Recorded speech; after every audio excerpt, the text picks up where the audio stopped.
Let's hear it for Renaissance.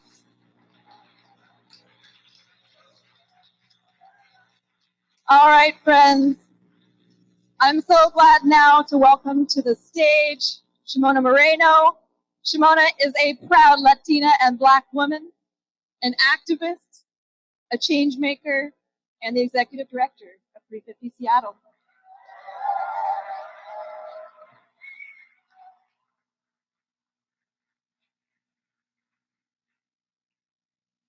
Ooh, oh my God, it's always hard to come after Renaissance. My goodness. Thank you, Grace. Thank you, everyone, for being here. It's so good to see so many people here and so many people who I love. Shout out to my parents. What up? Tonight is a special night because it's been 10 years since 350 Seattle first began as a climate organizing community. Let's give a big cheer for that. Woo! I personally got my start with 350 Seattle as a new volunteer back in 2016. And over the following years, I have grown and changed so much that sometimes I stop and wonder how I got here. This is not what 29-year-old Shemona thought would happen. I'm sure something about Mercury being in retrograde was at play somewhere, but I can't imagine being anywhere else. Each year with 350, I try to push myself to take on new challenges. And here we are, the end of my first year as the executive director of 350 Seattle.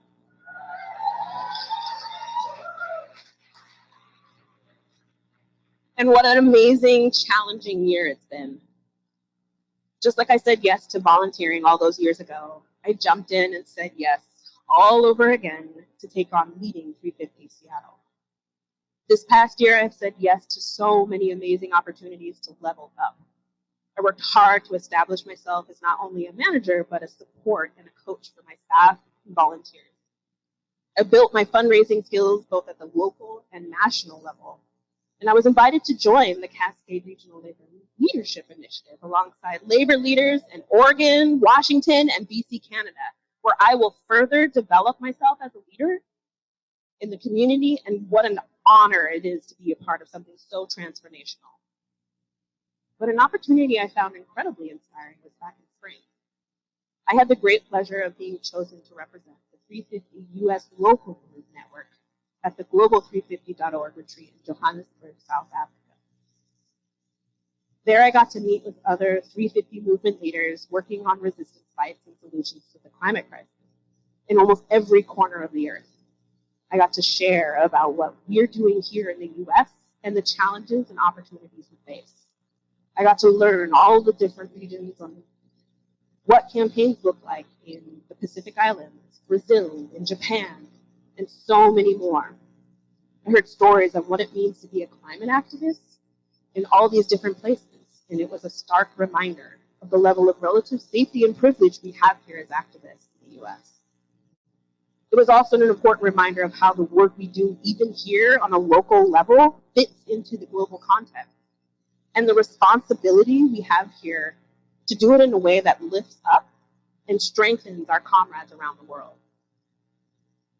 The reality is that the same systems of global imperialism that make it deadly to resist fossil fuels in other countries are also hard at work here. This past year, we are seeing the increase of surveillance, the militarization of our police, and the outsized legal challenges of grassroots organizations and activists, such as in Atlanta with the Stop Cop City movement. But this year, 350 Seattle vastly increased our involvement in our city with the Solidarity Budget Coalition to support and champion not only climate priorities, but those of abolitionists, housing and transportation advocates, and more. We doubled down on our commitment to be in service to our community, even if for some it's not obviously climate related. But like they say, we aren't single issue people. We are complex and our experiences intersect across many issues. At 350 Seattle, it is our mission to approach the climate crisis and fight for climate justice through deep systemic change and a just transition. We are a year and a half in our strategic vision. and we have learned so much. The biggest thing we learned was the fact that taking the time to plot your course is time well invested. We needed the time and our overall goals to carry our community and organization through a time of great change.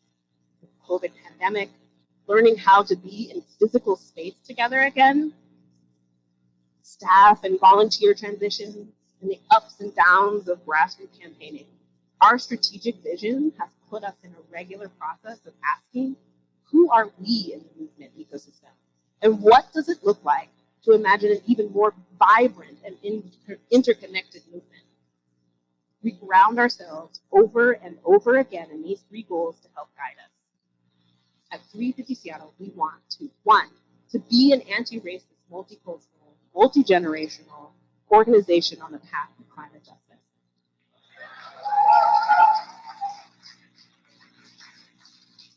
We are making deep systemic change within ourselves so that people from all backgrounds and experiences have access to advocacy and community.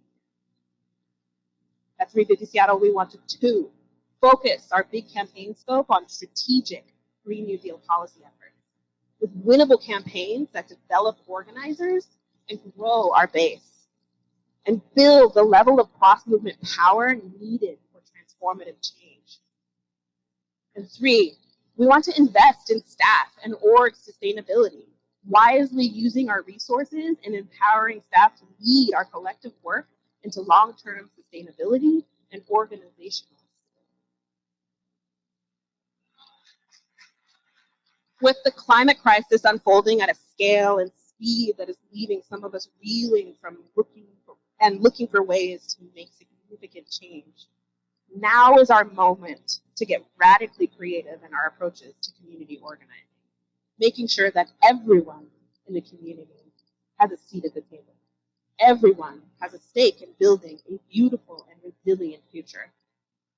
Our strategic vision focuses the incredible momentum and talent of our community into a force to be reckoned with and brings us deeper into community with one another through a transformed organization that is ready to welcome volunteers, activists, and organizers from all backgrounds and experiences. It allows us to get serious and practical about our anti-racist practices. It allows our people to flow in waves from campaign to campaign with the seasons rather than pooling ourselves in dozens of directions year-round. It gives us so much room to respond nimbly to calls for action and solidarity across the movement ecosystem, and to reimagine new and creative ways to bring more direct action to the more campaigns and movement moments.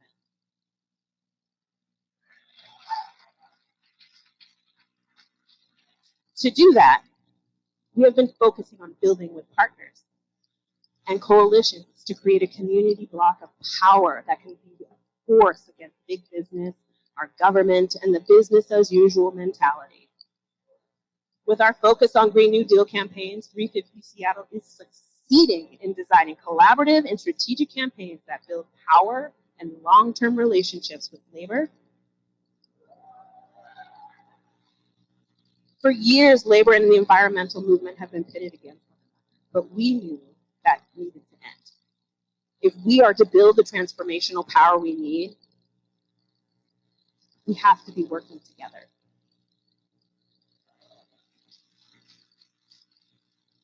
Seattle for a Green New Deal, Jumpstart, Solar Schools, Healthy Through Heat and Smoke are all winning campaigns and only the beginning. This year, with Electrify Seattle campaign, we found a way to turn a very wonky issue. Can you say building emission performance standards 3 times fast?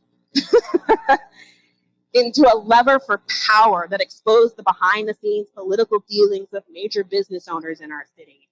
And we shifted the political landscape, putting ourselves squarely at the table as a major player to be reckoned with in climate policy development. And it doesn't stop there. 350 Seattle has found its niche at the state level as well. And each year we learn and iterate on how we can build power and have significant impact in our legislative process. We're doing that by connecting with partners and learning about what their legislative priorities are.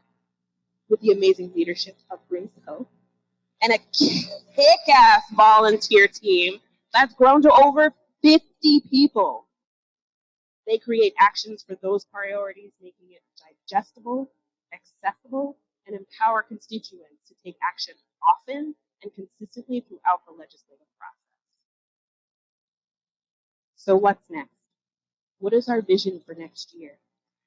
And a year and a half of our current strategic plan. To answer that, I'm drawing inspiration from my approach to building my own leadership. For 4 years, I have helped lead national trainings with the 350 U.S. Local Group Network. I pushed myself to say yes to speaking and facilitating opportunities at the local, national, and global level. I've sought support and coaching to keep me grounded in my values and to aid my growth as a leader.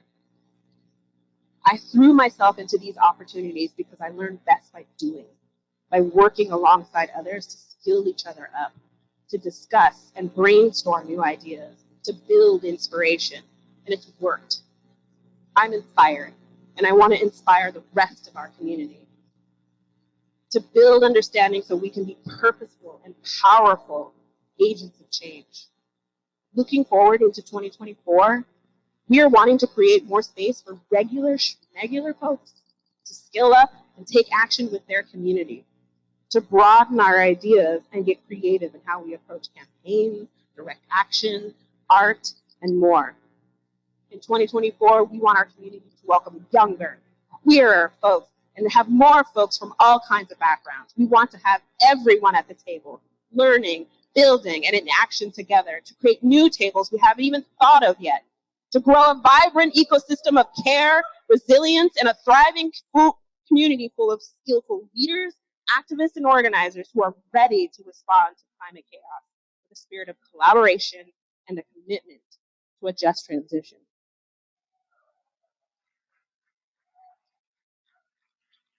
So here's to us. In our vibrant future, we will build